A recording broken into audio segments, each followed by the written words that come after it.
all respond to death in our own way, but our expectations are the same. We grieve, but we want to feel whole again. I am an only child, and my dad passed first. My mom lived 21 years after his passing. How did she cope? I really don't know. She lived in South Carolina, and we talked 2 to 3 times a day, but she didn't talk about my dad's passing, and nor did I. Something I now think about.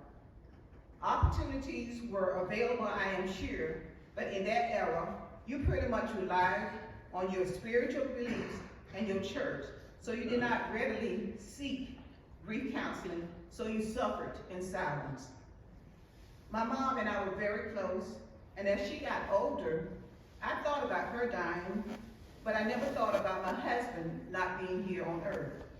So how do you prepare for death? That's a good question, but I don't think no one can. I still couldn't, even when I knew my mom's condition did not look good.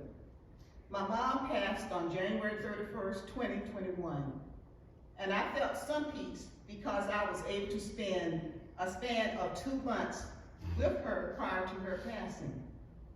On the other hand, my husband died November 2nd, 2021, and I was not at peace. I was still grieving over my mom. I was not prepared, not even a little bit. I didn't see it coming. I felt lost in my faith that God had allowed this to happen to me, so I did the only thing I knew to do, and that was to pray. And every time the negative thoughts surfaced, I prayed. Getting help.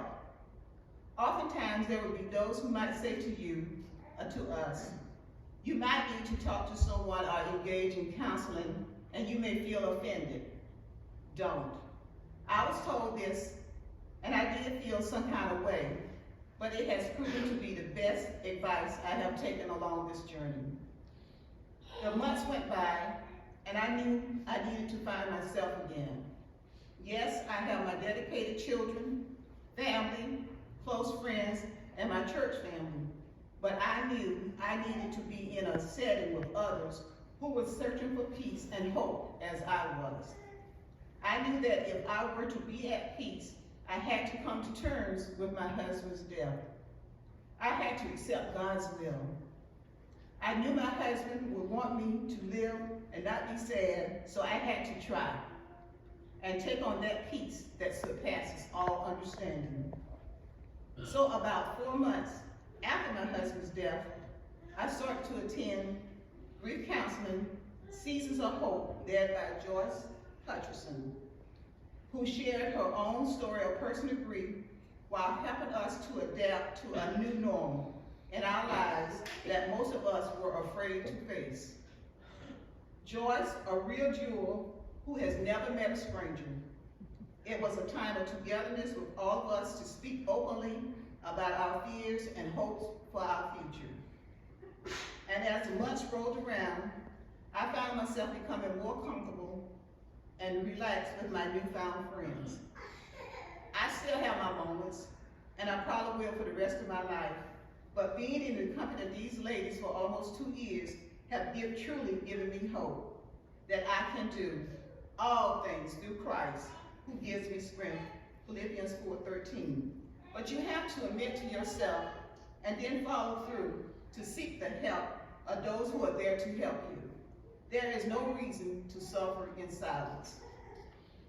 In less than a month, it will be 2 years since the passing of my husband and almost 3 years with my mom.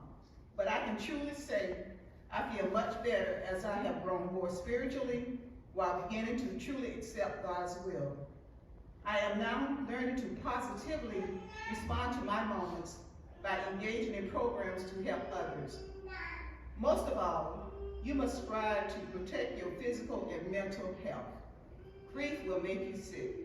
It can kill you because it affects your entire body.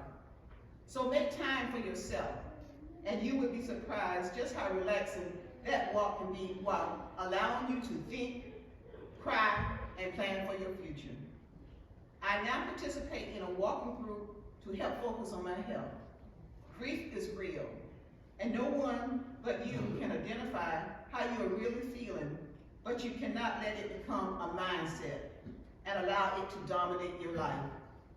I know my mom, Olivia, and my husband, Martin, will want me to be the best I can be and live.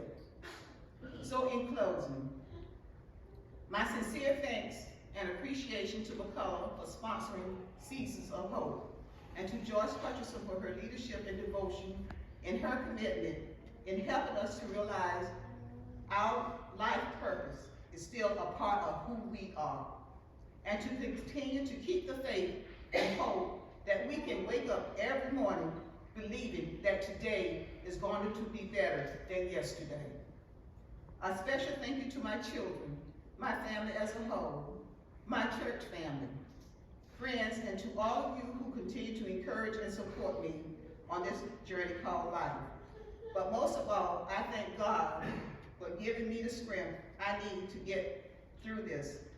And I know I will continue to allow God to lead me as I continue on this journey of my life.